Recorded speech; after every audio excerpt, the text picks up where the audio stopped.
السلام علیکم ورحمۃ اللہ وبرکاتہ۔ ان الحمد للہ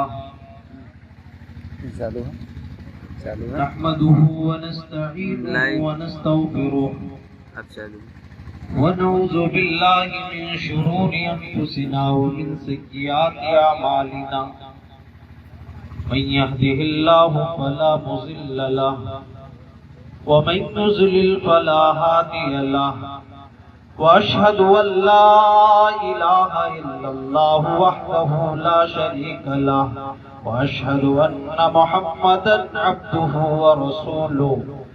يا ايها الذين امنوا اتقوا الله حق تقاته ولا تموتن الا وانتم مسلمون۔ يا أيها الناس اتقوا ربكم الذي خلقكم من نفس واحدة وخلق منها زوجها وبث منهما رجالا كثيرا ونساء، واتقوا الله الذي تساءلون به والأرحام إن الله كان عليكم رقيبا۔ يا أيها الذين آمنوا اتقوا الله وقولوا قولا سديدا يصلح لكم أعمالكم ويغفر لكم ذنوبكم، ومن يطع الله ورسوله فقد فاز فوزا عظيما۔ أما بعد فإن خير الحديث كتاب الله، وخير الهدي هدي محمد صلى الله عليه وسلم، وشر الأمور محدثاتها، وكل محدثة بدعة، وكل بدعة ضلالة، وكل ضلالة في النار۔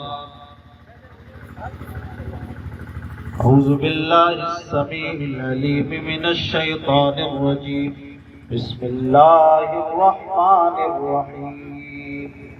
إن الله لا يغير ما بقوم حتى يغيروا ما بأنفسهم، وإذا أراد الله بقوم سوءا فلا مرد له وما لهم من دونه من وال۔ سبحانك لا علم لنا إلا ما علمتنا إنك أنت العليم الحكيم۔ رب اشرح لي صدري ويسر لي أمري واحلل عقدة من لساني يفقهوا قولي، رب زدني علما، اللهم رب زدني علما۔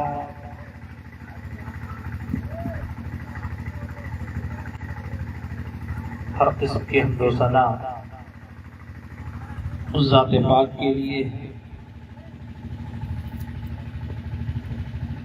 جو تنے تنہا پوری کائنات کا خالق، مالک، رازق، ربی و پالنہار۔ بعد درود و سلام و تمام نبیوں پر، بالخصوص امام الانبیاء، سید الرسل، تاجدار مدینہ احمد مصطفیٰ محمد مصطفیٰ پر صلی اللہ علیہ وسلم۔ محترم بزرگوں، نوجوان ساتھیوں، پردہ نشین اسلامی ماں اور بہنوں،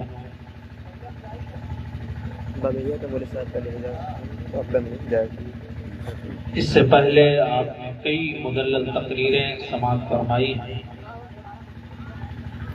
اور بڑے ذوق و شوق کے ساتھ آپ ماشاءاللہ بیٹھے ہوئے ہیں۔ چند منٹ آپ کے سامنے تھوڑی دیر میں بھی کچھ باتیں کہنا چاہتا ہوں۔ اللہ رب العالمین کی توفیق شامل حال نہیں کہ آپ لوگوں کے سامنے آج کچھ کہنے کا موقع ملا۔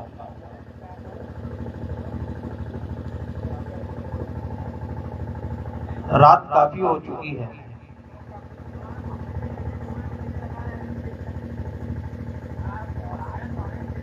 اس لیے مختصر طور پر آپ کے سامنے کچھ باتیں کہی جائیں گی انشاءاللہ۔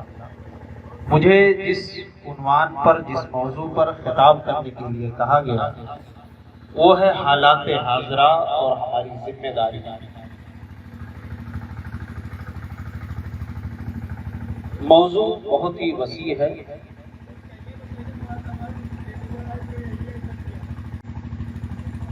حاضرین جلسہ، حاضرین مجلس،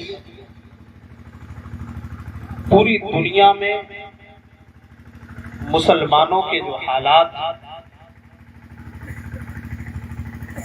بالخصوص ہمارے ملک ہندوستان میں، وہ آپ سے چھپے ہوئے نہیں، وہ آپ کے سامنے ہیں۔ پوری دنیا میں مسلمانوں کو مٹانے کی سازش ہو رہی ہے، اسلام کو مٹانے کی سازش ہو رہی ہے۔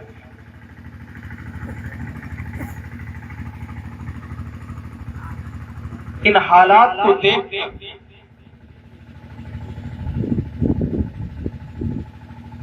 دل چاہتا ہے کتاب الملاحم کی ابو داؤد کی وہ روایت آپ کے سامنے پیش کروں، جس کے اندر نبی اکرم جناب محمد الرسول اللہ صلی اللہ علیہ وسلم نے پیشین گوئی فرمائی۔ حدیث کے راوی حضرت ثوبان رضی اللہ عنہ کہتے ہیں اللہ کے نبی صلی اللہ علیہ وسلم نے فرمایا یوشک الامم ان تدع علیکم کما تدع الاکلۃ الی قصعتها۔ آپ صلی اللہ علیہ وسلم نے فرمایا میرے صحابہ اس زمانہ تم سے بہت ہی قریب ہے کہ جیسے بھوکے لوگ دسترخوان پر ٹوٹ پڑتے ویسے ساری قوم تم پر ٹوٹ پڑے۔ صحابہ نے عرض کیا اے اللہ کے رسول، قال ومن قلت نحن یومئذ، کیا ہماری تعداد اس دن بہت کم ہوگی، ہم بہت تھوڑے ہوں گے؟ آپ صلی اللہ علیہ وسلم نے فرمایا نہیں بل انتم کثیر یومئذ۔ نبی اکرم جناب محمد الرسول اللہ صلی اللہ علیہ وسلم نے فرمایا نہیں میرے صحابہ، اس دن تمہاری تعداد بہت زیادہ ہوگی، تمہاری تعداد کثرت بہت زیادہ ہوگی۔ آج عیسائیوں کے بعد ورلڈ میں دوسرے نمبر پر مسلمان، لیکن جتنا بے بس اور جتنا مجبور مسلمان ہے، کبھی بھی مسلمانوں کو ایسا نہیں دیکھا گیا۔ نبی اکرم جناب محمد الرسول اللہ صلی اللہ علیہ وسلم نے حیثیت بھی بتلائی، کہا تعداد تو ضرور زیادہ ہوگی لیکن حیثیت کیا ہوگی، تمہاری طاقت کیا ہوگی؟ وَلَٰكِنَّكُمْ غُثَاءٌ كَغُثَاءِ السَّيْلِ، سمندر میں جو تنکے پڑے ہوتے ہیں، سمندر کی لہریں آتی ہیں، سمندر کی موجیں آتی ہیں، لہریں آتی ہیں، اس کو بہا لے جاتی ہے، ایسے ہی ساری قومیں تم کو جہاں چاہیں گی وہاں بہا لے جائیں۔ سمندر میں تنکے کی کوئی حیثیت نہیں، ایسے ہی تمہاری تعداد ضرور زیادہ ہوگی لیکن تمہاری کوئی حیثیت نہیں ہوگی۔ وَلَيَنزِعَنَّ اللَّهُ مِن صُدُورِ عَدُوِّكُمْ الْمَحَابَةَ مِنكُمْ، اور اللہ تبارک و تعالی دشمنوں کے دلوں سے تمہارا روب و دبدبا نکال دے گا۔ دشمن تم سے ڈریں گے نہیں، خوف کھائیں گے نہیں، تمہارے اوپر حملہ کریں گے، ماریں گے۔ میرے بھائی کو آج سب سے سستا خون مسلمان کا ہمارے ملک میں کبھی گو کسی کے نام پہ میرے بھائی کو ناصر و جمشید کو موت کے گھاٹ اتار دیا جاتا ہے۔ موب لنچنگ کبھی عبداللہ کی ہو جاتی ہے، کبھی عبد الرحمن کی ہو جاتی ہے۔ میرے بھائی کو وَلَيَنزِعَنَّ اللَّهُ مِن صُدُورِ عَدُوِّكُمْ الْمَحَابَةَ مِنكُمْ، جانوروں کے مرنے پر عدالتوں میں کیس چلا کریں گے، تم مرو گے، بھیڑ جمع ہوگی، تمہیں ماریں گے، کہا جائے گا نعرہ لگاؤ جے شری رام کا، تم نہیں لگاؤ گے، تمہیں گائے کے نام پر موت کے گھاٹ اتار دیا جائے گا۔ نبی اکرم جناب محمد الرسول اللہ صلی اللہ علیہ وسلم نے فرمایا وَلَيَقْذِفَنَّ اللَّهُ فِي قُلُوبِكُمْ الْمَحَابَةَ مِنكُمْ وَلَيَقْذِفَنَّ اللَّهُ فِي قُلُوبِكُمْ الْوَهْنَ، اللہ کے نبی نے فرمایا اور اللہ تبارک و تعالی تمہارے دلوں میں وہن نام کی ایک بیماری پیدا کر دے گا۔ قالوا وما الوهن یا رسول اللہ، اے اللہ کے رسول یہ وہن کیا ہے؟ آپ نے فرمایا حب الدنیا وکراہیت الموت، دنیا کی محبت بہت زیادہ ہو جائے گی، تمہیں دنیا بہت محبوب ہو جائے گی، مومن ہونے کے باوجود تمہیں دنیا بہت محبوب ہوگی۔ حی علی الصلاۃ حی علی الفلاح کی آواز آئے گی، اللہ اکبر کی صدا آئے گی، لیکن ہم کاروبار کریں گے کہ کہیں ہمارا خسارہ نہ ہو جائے، ہمارا نقصان نہ ہو جائے، ہمارا کسٹمر واپس نہ چلا جائے۔ دنیا وکراہیت الموت، مومن ہونے کے باوجود تمہیں دنیا بہت محبوب ہو جائے گی، وکراہیت الموت، اور مومن ہونے کے باوجود تم موت سے نفرت کرو گے۔ جب یہ کیفیت پیدا ہو جائے گی تو سمجھ لو وہ وقت آ جائے گا، ساری قومیں تم پر ٹوٹ پڑے گی۔ آج دنیا بھی ہمیں محبوب ہے، ہم موت کے کڑوے جام کو بھی پینا نہیں چاہتے ہیں، آج ساری قومیں ہم پر ٹوٹ پڑی ہیں۔ حالات آپ کے سامنے، جس قوم کے بارے میں، جس امت کے بارے میں اللہ نے کہا کنتم خیر امت اخرجت للناس، کہ تم دنیا کی سب سے بہترین امت ہو، سب سے بہترین امت ہو۔ کیوں؟ بھلائیوں کا حکم دیتے ہو، برائیوں سے روکتے ہو، اور تمہارا ایمان ایک اللہ پر ایمان ہوتا ہے۔ میرے بھائیوں، جو امت سب سے بہترین امت اللہ نے کہا، امت آخر ذلیل کیوں ہے، آخر رسوا کیوں ہے؟ اس سوال کا جواب ہم قرآن کی آیت سے سورہ راس سے ڈھونڈتے جو خطبہ مسنونہ کے بعد پڑھی گئی۔ ان اللہ لا یغیر ما بقوم حتی یغیروا ما بانفسہم، اللہ تبارک و تعالیٰ کسی قوم کی حالت کو اس وقت میں نہیں بدلتا جب تک کہ وہ قوم اپنی حالت کو خود نہ بدل لے۔ اللہ تبارک و تعالیٰ کا یہ قانون ہے، کسی کو عزت دے کر عزت اس وقت تک نہیں چھینتا جب تک کہ عزت والا خود اپنی عزت کا دشمن نہ ہو جائے۔ اللہ رب العالمین کا قانون رہا ہے کہ اللہ رب العالمین کسی سے دولت اس وقت تک نہیں چھینتا جب تک کہ دولت والے کو غرور نہ آ جائے، گھمنڈ نہ آ جائے، یہ اللہ کا قانون رہا ہے۔ اللہ رب العالمین کسی قوم کو عروج سے سوال پر اس وقت تک نہیں لاتا جب تک کہ وہ قوم اپنے اخلاقی اعتبار سے گر نہ جائے، اپنے شرعی اعتبار سے گر نہ جائے، اپنے دینی اعتبار سے گر نہ جائے۔ میرے بھائیوں، آج ہم بدل گئے، ہم اخلاقی اعتبار سے گر گئے، ہم نے شریعت کو تاکتار کر دیا، ہم نے شریعت کو میرے بھائیوں سائڈ کر دیا ہے، اور ہم اپنے حساب سے زندگی جی رہے۔ تو اللہ رب العالمین نے بھی ہماری حالت بدل دی، ہم بدلے، حالات بھی بدل گئے۔ ان اللہ لا یغیر ما بقوم حتی یغیروا ما بانفسہم، وَإِذَا أَرَادَ اللَّهُ بِقَوْمٍ سُوءًا فَلَا مَرَدَّ لَهُ، اور جب اللہ تعالیٰ کسی قوم کو تباہ کرنا چاہے، کسی کو برباد کرنا چاہے، کسی کو ذلیل کرنا چاہے، رسوا کرنا چاہے، تو اسے پھیرنے والا بھی کوئی نہیں۔ وَمَا لَهُم مِّن دُونِهِ مِن وَالٍ، اور جب کسی قوم پر ذلت چھا جائے، کسی قوم پر رسوائی چھا جائے، کسی قوم پر عذاب آ جائے، تو اسے پھیرنے والی بھی ذات اللہ کے علاوہ کوئی اور نہیں ہے۔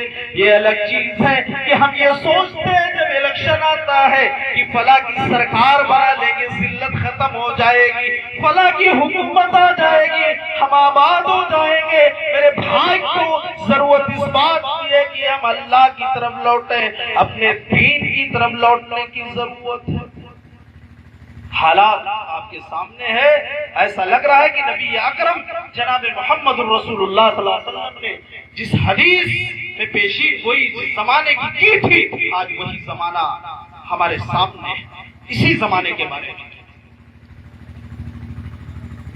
ایمان میں لچک آیا، تھوڑا سا صحابہ کے اندر ایمان میں تھوڑی سی لچک آئی، تھوڑی سی۔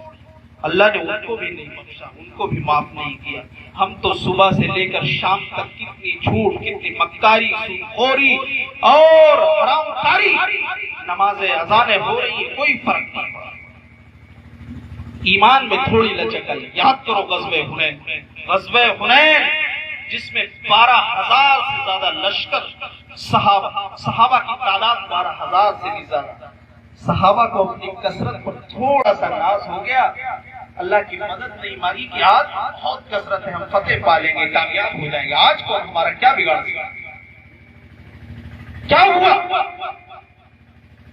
بنو حوازن کے تیر اندازوں نے تیر برسانا شروع کیا. صحابہ، چند صحابہ کو چھوڑ کر اور صحابہ زیادہ پیٹ پھیر کر بھاگ کے اللہ کے نبی صلی اللہ علیہ وسلم نے، اللہ کے نبی صلی اللہ علیہ وسلم کھڑے ہوئے، مورچہ تھاما اور کہا میرے صحابہ کہاں جا رہے ہو؟ انا نبی لا کر تمہارا سچا نبی یہاں پر کھڑا ہوا ہے، میں عبد المطلب کا بیٹا ہوں، میرے صحابہ کہاں جا رہے ہو؟ صحابہ نے واپس اپنے قدم کو کھینچا. پھر اس کے بعد اللہ نے فتح یاد تو قرآن کیا ہے.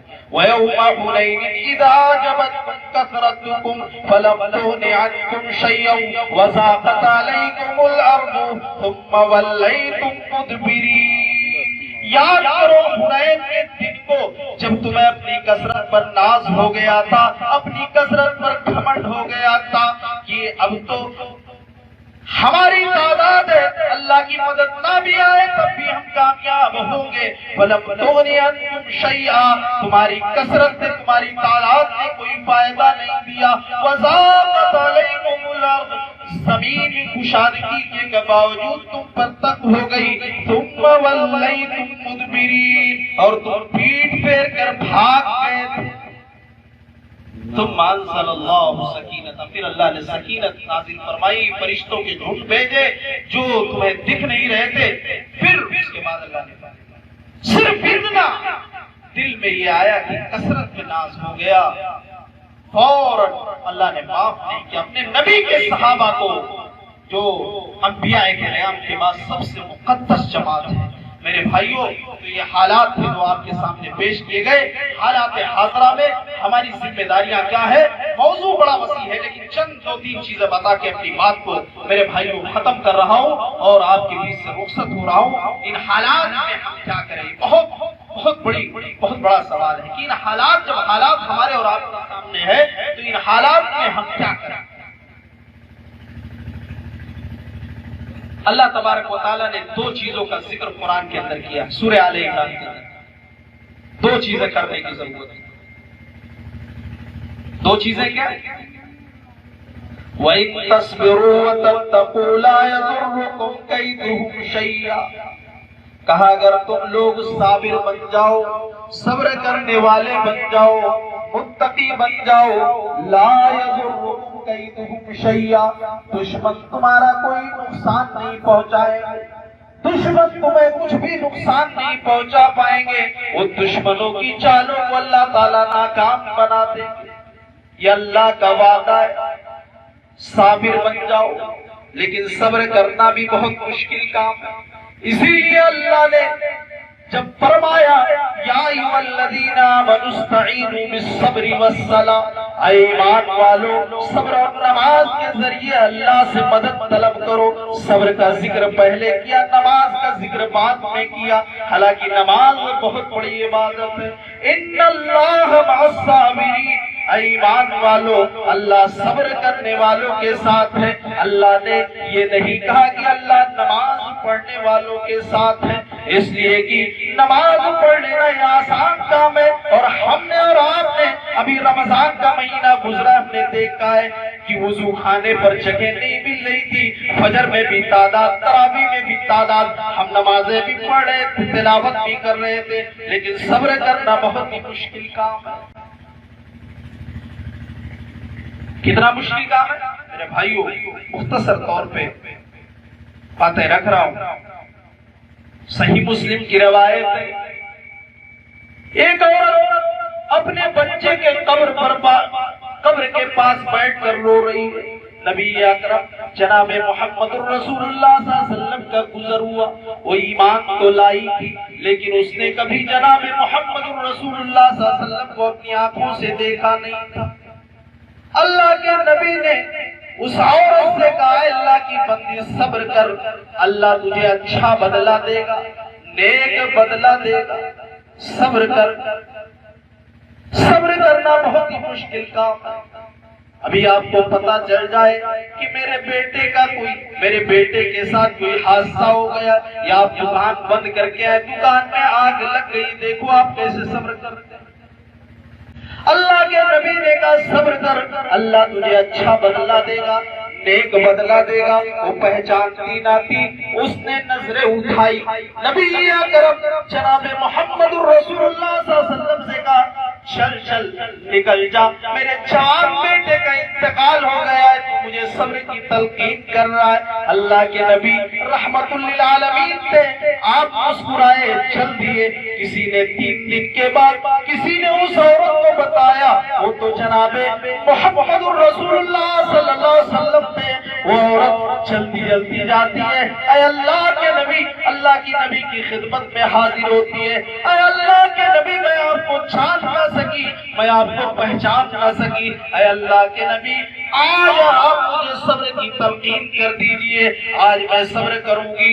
نبی اکرم جناب محمد رسول اللہ صلی اللہ علیہ وسلم نے فرمایا انما الصبر الصدمۃ الاولى، صبر تو وہ ہے جو پہلی مصیبت میں کیا جائے، بعد میں تو ہر کسی کو صبر آ جاتا ہے۔ اے اللہ کی بندی جا اب صبر کرنے سے کوئی فائدہ نہیں، یہ تو فطری چیز ہے۔ 2 دن 3 دن 4 دن کے بعد ہر کسی کو صبر آ جاتا ہے، لیکن صبر کا ایک ہی معنی ہم اور آپ جانتے ہیں کہ کوئی حادثہ ہو جائے انا للہ و انا الیہ راجعون ہم اور آپ پڑھیں، نہیں، یہ بھی ایک صبر اس چیز کا بھی نام ہے۔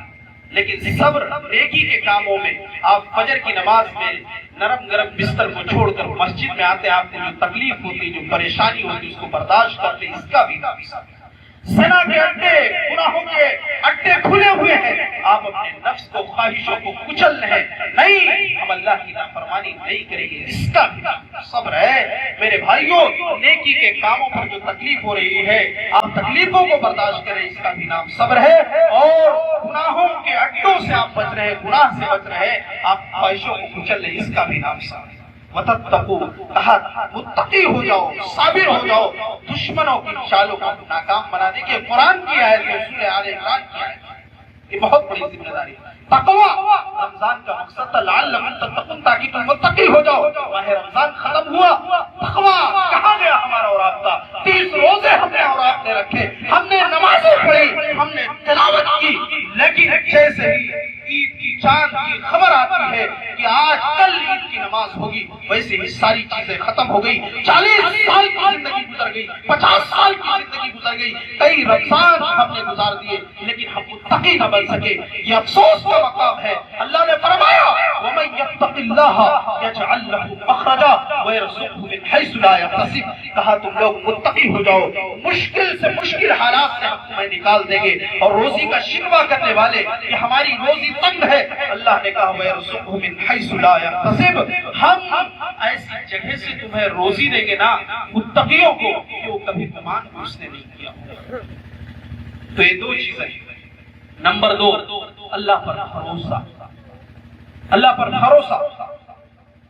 بہت اچھا لگتا ہے کہ اللہ پر بھروسہ رکھا، لیکن جب کچھ مشکل حالات ہمارے اور آپ کے اوپر آتے تو ہم بھروسے کو چھوڑ دیں، اللہ پر کوئی بھروسہ نہیں۔ آج امت مسلمہ کہ اللہ پر بھروسہ کرنے کا حال یہ ہے، جس قوم کا بھروسہ ہرے اور پیلے دھاگے پر ہو، وہ اللہ پر بھروسہ کیسے کرے، اس پر اللہ کی مدد کیسے آئے گی؟ اللہ تبارک و تعالیٰ نے فرمایا وَمَن يَتَوَكَّلْ عَلَى اللَّهِ فَهُوَ حَسْبُهُ، اگر تم اللہ پر بھروسہ کرو تو اللہ تبارک و تعالیٰ تمہیں مشکل سے مشکل حالات سے نکال دے گا۔ اللہ پر بھروسہ کس طرح کیا جاتا ہے؟ قرآن کی آیت کو پڑھنے کی ضرورت ہے۔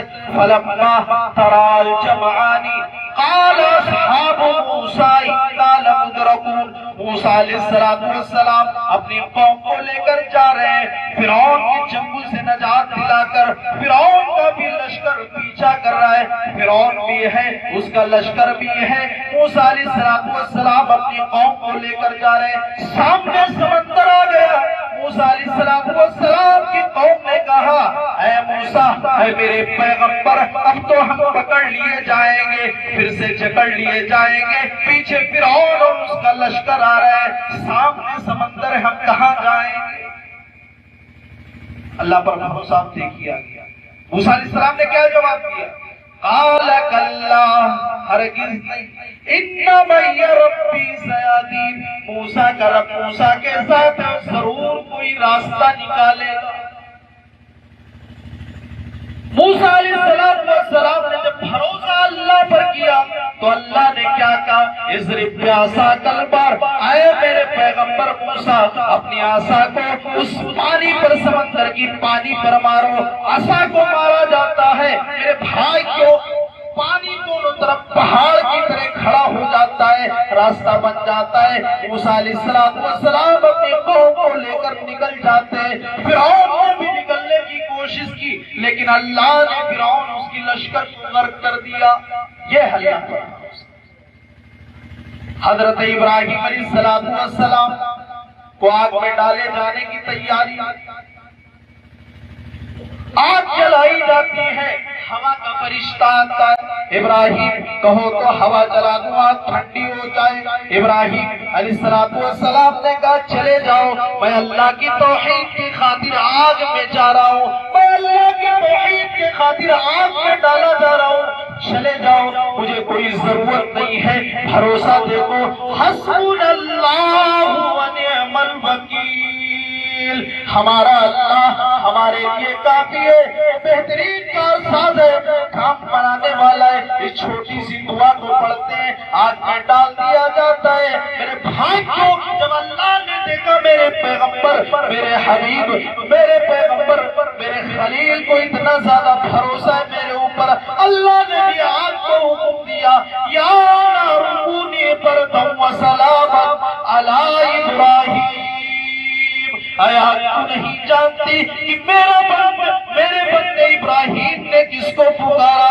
اے آگ تو ٹھنڈی اور سلامتی والی بن جا، آگ ٹھنڈی اور سلامتی والی بن جاتی ہے۔ یہ ہے اللہ پر بھروسہ، بہت اچھا لگتا ہے، اللہ پر بھروسہ رکھو۔ 2 سال اولاد نہ ہو شادی کے بعد تو مولویوں کی دکانوں کی چکریں لگنے لگتی ہیں اور ان کے پیٹ مضبوط ہونے لگتے ہیں اور درباروں پر چادریں چڑھائی جانے لگتی ہیں، کوئی دربار کوئی درد نہیں بچتا۔ اللہ کے نبی صلی اللہ علیہ وسلم ہجرت کے موقع پر حضرت ابوبکر صدیق رضی اللہ عنہ ساتھ میں غار ثور میں ہے۔ میرے بھائیوں آپ چھپ گئے، دشمن بھی پیچھا کر رہا ہے۔ حضرت ابوبکر صدیق نے کہا اللہ کے نبی اگر دشمن نے چھان کر نیچے دیکھ لیا تو ہم پکڑ لیے جائیں گے۔ نبی اکرم نے کیا کہا؟ لا تحزن ان اللہ معنا، غم نہ کرو ہمارا اللہ ہمارے ساتھ۔ اللہ پر بھروسہ ہو، من یتوکل اللہ، اپنے عقیدے اپنے ایمان کو مضبوط کرنے کی ضرورت ہے۔ میرے بھائیوں تیسری چیز، ہمیں اپنے دین کی طرف لوٹنے کی ضرورت ہے، اپنے سینٹر کی طرف لوٹنے کی ضرورت ہے۔ موجودہ دور میں جو حالات ہیں اپنے دین کی طرف ہم اور لوٹیں۔ ضرورت اس بات کی ہے کہ امت مسلمہ کے افراد، اسلام کے ماننے والے اپنے دین کی طرف، اپنے اسلام کی طرف لوٹیں۔ اللہ کے نبی صلی اللہ علیہ وسلم نے فرمایا اذا تبایعتم بالعینا، جب تم لوگ کاروبار میں دھوکہ دھڑی کرنے لگو گے۔ کیا اس پروگرام کے اندر کوئی گارنٹی دے سکتا ہے کہ مسلمان کاروبار میں دھوکہ دھڑی نہیں کر رہا ہے؟ اذا تبایعتم بالعینا، جب تم لوگ کاروبار میں دھوکہ دھڑی کرنے لگو گے، ورضیتم بالزرع واخذتم اذناب البقر، گائے کی تم پکڑ لو گے۔ کیا مطلب؟ گائے کا نام لینا بھی بہت خطرناک ہو چکا ہے۔ نفرت پھیلانے والوں نے اس طرح نفرت پھیلائی کہ گائے کے نام پر کسی کو بھی آج مار دیا جاتا ہے، ناصر جمشید کو جلا دیا جاتا ہے۔ گائے تم پکڑ لو گے، اس کا مطلب جانوروں کے پالنے پوسنے پر تمہاری توجہ زیادہ ہو جائے گی۔ ورضیتم بالزرع، اور تم کھیتی باڑی میں لگ جاؤ کہ ہماری فصل اچھی ہو، کھیت میں ہے، حی علی الصلاح کی آواز آ رہی، آؤ نماز کی طرف، حی علی الفلاح، کامیابی کی طرف ہم آنے کے لیے تیار، بس ہماری کھیتی باڑی فصل اچھی ہو جائے۔ وَتَرَكْتُمُ الْجِهَادَ اور اللہ کی راہ میں قربانیاں دینا چھوڑ دو گے، سلط اللہ علیکم ذلًا، تو اللہ تبارک و تعالیٰ تمہارے اوپر ذلت و رسوائی کو مسلط کر دے گا۔ آج ذلت و رسوائی ہمارے اور آپ کے اوپر مسلط ہے، کب تک ختم نہیں کرے گا؟ لا ينزع حتى ترجعوا الى دینکم، حتیٰ کہ تم لوگ اپنے دین کی طرف پلٹ نہ ہو، لوٹ نہ ہو، اس وقت تک ذلت و رسوائی ختم نہیں ہوگی۔ یہ الگ چیز ہے کہ ہم ہوٹلوں پر بیٹھتے ہیں، فلاں جگہ چناؤ چل رہا ہے، اتنی سیٹیں بہت مل جائے، فلاں کی سرکار آ جائے تو ہم محفوظ ہو جائیں گے۔ نہیں میرے بھائیوں، بات یہاں تک نہیں ہے کہ صرف مسلمانوں کی عزت و آبرو پر حملہ ہو رہا ہے، بلکہ اسلام کے قوانین پر بھی اب حملہ کرنے کی کوشش ہو رہی ہے، کبھی حجاب پر، کبھی داڑھی پر، تو کبھی ہمارے اذانوں پر۔ میرے بھائیوں، بات یہاں تک پہنچ چکی ہے، ضرورت اس بات کی ہے کہ ہم اور آپ اپنے دین کی طرف لوٹیں اور اسلام کا سچا پیغام ان لوگوں تک پہنچائیں جو لوگ جانتے نہیں کہ اسلام کا سچا پیغام کیا ہے۔ اسلام کا مطلب، دشمنان اسلام جو میڈیا سب سے بڑی اسلام کی دشمن ہے، اس نے یہ پہچان کروا دیا کہ اسلام دہشت گردی کی تعلیم دیتا ہے، اسلام قتل و غارت خونریزی کی تعلیم دیتا ہے۔ ضرورت اس بات کی ہے کہ اسلام کی پہچان ہم لوگوں کو کرائیں کہ اسلام پڑوسیوں کے حقوق کیا بتاتا ہے، بھائیوں کے حقوق کیا ہے، اور اسی طریقے سے اسلام اخلاق و کردار کے تعلق سے کہ غیر مسلموں کے ساتھ ہمارا اور آپ کا اخلاق کس طرح ہو، اس کو بتانے کی ضرورت ہے۔ میرے بھائیوں، تو یہ تیسری چیز ہے کہ ہم اور آپ اپنے دین کی طرف لوٹیں۔ اگر ہمیں ذلت و رسوائی سے نکلنا ہے، یہ نبی کا فرمان حتی ترجعوا الی دینکم، کہ تم اپنے دین کی طرف پلٹ آؤ، اس وقت تک ذلت ختم نہیں ہوگی۔ مسلمان کاروبار میں دھوکہ نہیں، کوئی گارنٹی نہیں لے سکتا۔ چوتھی چیز، موجودہ دور میں اتحاد پیدا کرنے کی ضرورت ہے، متحد ہونے کی ضرورت ہے۔ ہم مسلمان ضرور ہیں، لیکن کوئی حنفی ہے، کوئی شافعی ہے، کوئی مالکی ہے، کوئی حنبلی ہے، کوئی مالکی ہے، کوئی کچھ ہے تو کوئی کچھ ہے۔ میرے بھائیوں، ہم فرقوں میں بٹے ہوئے ہیں۔ اسلام نے تو کہا وَاعْتَصِمُوا بِحَبْلِ اللَّهِ جَمِيعًا، اللہ کی ایک رسی کو مضبوطی سے پکڑ لو۔ افسوس کا مقام یہ ہے کہ آج کوئی محمدی کہلانے کے لیے تیار نہیں کہ ہم محمد الرسول اللہ کے ماننے والے ہیں۔ اللہ تبارک و تعالیٰ نے کہا وَأَطِیعُوا اللَّهَ وَرَسُولَهُ وَلَا تَنَازَعُوا فَتَفْشَلُوا وَتَذْهَبَ رِیحُکُم، کہا تم اللہ اور اس کے رسول کی اطاعت کرو اور اختلاف نہ کرو، آپس میں بٹو مت، ورنہ جب تم بکھر جاؤ گے تو تمہاری شاخ اکھڑ جائے گی اور تم کمزور پڑ جاؤ گے، دشمن تمہارے اوپر حاوی ہو جائے گا۔ آج دشمن ہمارے اوپر حاوی ہے میرے بھائیوں، لیکن پھر بھی ہم متحد ہونے کے لیے تیار نہیں۔ شاعر کہتا ہے متحد ہو تو بدل ڈالو نظام معیشت، منتشر ہو تو برو شور مچاتے کی ہو۔ پانچویں چیز، ہمیں اپنی طاقت جمع کرنے کی ضرورت ہے، مسلمانوں کو کہا گیا، اللہ نے کیا کہا وَأَعِدُّوا لَهُم مَّا اسْتَطَعْتُم مِّن قُوَّةٍ، کہا کہ تم لوگ اپنی طاقت کو جمع کرو۔ طاقت کس اعتبار سے؟ علم کے اعتبار سے، دولت کے اعتبار سے، جسم کے اعتبار سے طاقت کو جمع کرنے کی ضرورت ہے۔ ہمیں طاقتور بننے کی ضرورت ہے۔ کمزور مومن سے طاقتور مومن اللہ کے نزدیک بہتر ہے۔ چھٹی چیز میرے بھائیوں، ہمیں جو یہ وقت ہے اس کی اہمیت کو پہچاننے کی ضرورت ہے، لیکن افسوس کا مقام ہے کہ اسلام وقت کا مذہب ہے، اسلام ٹائم کا مذہب ہے، اسلام وقت کی تعلیم دیتا ہے، اسلام ٹائم کی تعلیم دیتا ہے کہ آپ جمعہ کے دن جو سب سے پہلے پہنچے اس کو فلاں ثواب، جو دوبارہ دوسرے نمبر پر پہنچتا اس کو وہ ثواب نہیں ملے گا جو پہلے نمبر پر ملے گا۔ آپ مسجد میں پہلے جا رہے ہیں، کوئی بعد میں جا رہا ہے، آپ تکبیر اولیٰ میں شامل ہو رہے ہیں، امام کے ساتھ جب تکبیر کہتا اللہ اکبر اللہ اکبر، کوئی شخص آتا ہے اس کی 2 رکعت چھوٹی، اس کو ثواب نہیں ملے گا۔ اسلام وقت کا مذہب ہے، اسلام ٹائم کا مذہب ہے، لیکن آج اسلام کے ماننے والے ہی ٹائم پاس کر رہے ہیں۔ سوشل میڈیا پر، واٹس ایپ پر چیٹنگ ہو رہا ہے، کیا کر رہے ہو؟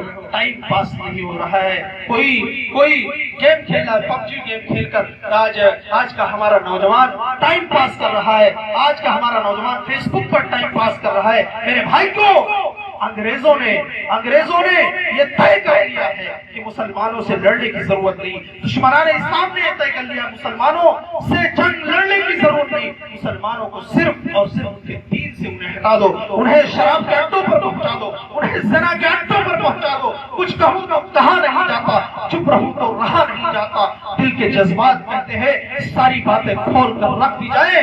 کیا اس بات کی گارنٹی کوئی شخص یہاں پر دے سکتا ہے کہ مسلمان ابھی بھی شراب کے اڈوں پر نہیں ہے، مسلمان ابھی بھی زنا کے اڈوں پر نہیں ہے، مسلمان ابھی بھی میرے بھائی کو وقت برباد نہیں کر رہا ہے؟ انگریزوں کا حال تو یہ ہے کہ جب اخبار بھی پڑھتے، پیپر بھی، تو وہ بھی ٹوائلٹ کے اندر پڑھتے ہیں۔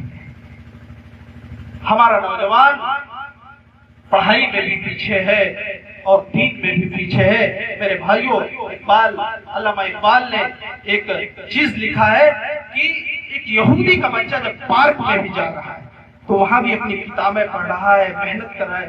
اس سے پوچھا گیا گھومنے کی جگہ ہے، آپ یہاں پر کتابیں پڑھنے کے لیے لے آ رہے ہیں؟ کہا کہ ہاں، ہم تھوڑے سے ہیں نا، اگر ہم پڑھیں گے نہیں، مضبوط نہیں بنیں گے تو لوگ ہمیں مسل دیں گے، لیکن جب ہم طاقت ہمارے اندر ہوگی، علمی طاقت، ہم دنیا ہماری مٹھی میں ہوگی۔ آج یہودی کتنے ہیں لیکن پوری دنیا ان کے غلام بنی ہوئی۔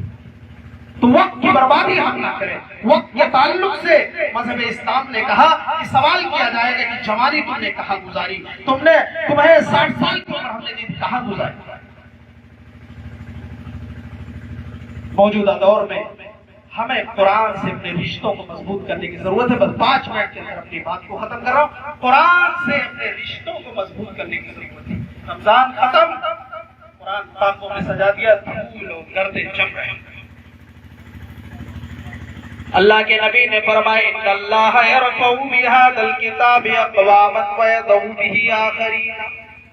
یہی وہ کتاب ہے، اللہ کی کتاب قرآن مجید، جس کے ذریعے اللہ نے بہت سے لوگوں کو بلندیاں عطا کی، اور یہی وہ کتاب ہے جس کے ذریعے بہت سے لوگوں کو ذلیل و رسوا کرے۔ آج قرآن کے کئی نسخے ہمارے گھروں میں موجود ہیں، لیکن پھر بھی ہم ذلیل و رسوا ہیں۔ میرے بھائیو، اللہ نے دوسری جگہ فرمایا وَمَنْ أَعْرَضَ عَنْ ذِكْرِي فَإِنَّ لَهُ مَعِيشَةً ضَنكًا وَنَحْشُرُهُ يَوْمَ الْقِيَامَةِ أَعْمَىٰ۔ اگر تم میری یاد سے روگردانی کرو گے، میری کتاب اور قرآن کو پڑھنا چھوڑ دو گے، تو ہم تمہاری زندگی کو دنیا میں تنگ کر دیں گے۔ آج تنگ ہے، زندگی تنگ ہے، کوئی کسی مشکل میں ہے، کوئی کسی مشکل میں ہے۔ اللہ نے کہا یہ تو دنیا کی سزا ہے، آخرت میں قیامت کے دن ہم تمہیں اندھا کر کے اٹھائیں گے۔ تو قرآن سے رشتے مضبوط کرنے کی ضرورت ہے، ورنہ قیامت کے دن جناب محمد الرسول اللہ صلی اللہ علیہ وسلم بھی گواہی دیں گے ہمارے اور آپ کے خلاف۔ وقال الرسول یا رب ان قوم اتخذوا هذا القرآن مہجورا۔ اے اللہ، اے میرے پروردگار، یہ میری قوم کے لوگ کھڑے ہوئے ہیں، انہوں نے قرآن پڑھنا چھوڑ دیا تھا، قرآن پر عمل کرنا چھوڑ دیا تھا، قرآن کو طاقوں میں سجا دیا تھا۔ موجودہ دور میں ہمیں میرے بھائیوں نماز کی پابندی بھی کرنے کی ضرورت ہے۔ اللہ کے نبی نے معاذ بن جبل رضی اللہ عنہ کو نصیحت کی تھی کہ معاذ کبھی بھی جان بوجھ کر نماز نہ چھوڑو۔ وَلَا تَتْرُكِ الصَّلَاةَ مُتَعَمِّدًا فَإِنَّ مَنْ تَرَكَ الصَّلَاةَ مُتَعَمِّدًا فَقَدْ بَرِئَتْ مِنْهُ ذِمَّةُ اللَّهِ۔ اس لیے کہ جو شخص ایک وقت کی نماز جان بوجھ کر چھوڑ دیتا ہے تو اللہ کے ذمے سے نکل جاتا ہے، پھر دشمن اس کو مارے پیٹے، اس کا خون پائے، میرے بھائی کو اللہ کی مدد اس کے اوپر نہیں ہوتی ہے۔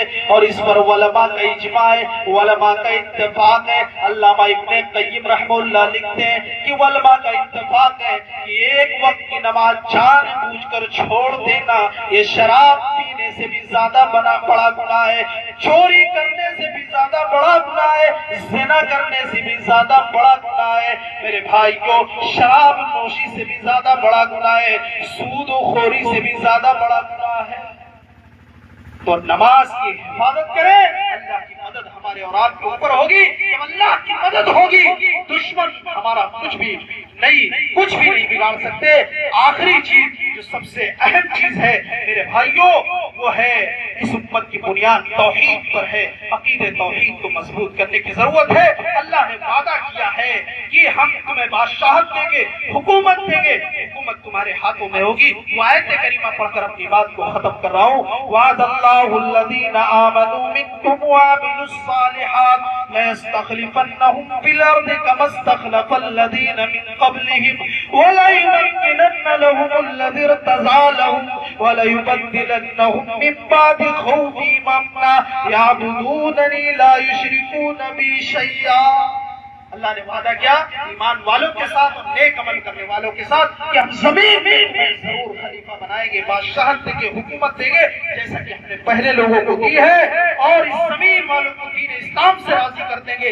اور جو یہ خوف کا ماحول ہے، جو دہشت کا ماحول ہے، اس کو ہم بدل کر امن لا دیں گے، امن میں تبدیل کر دیں گے۔